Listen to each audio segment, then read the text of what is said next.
Представа која коментира, опоменува и критикува ни сладко-горчлив хумор.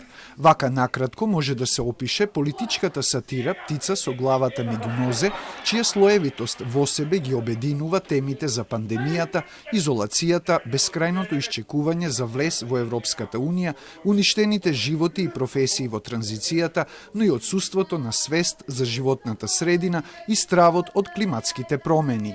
Птицата е символ на слобода, лета кај сака. Ама ако главата и е меѓу нозе, тешко ќе лета. Така да има некоја голема врска со нас, со нашава татковина, нашава преубава татковина. Представата зборува за условите што ги создава младиот Климент за да на својата свршеница од странство, кога ќе дојде во име на љубовта и прикаже подобри околности од реалните.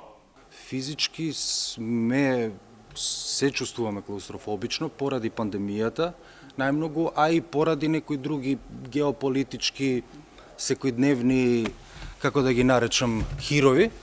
Дали тоа ви влијаеше како ја градевте улогата? Може интуитивно, подсвесно повеќе.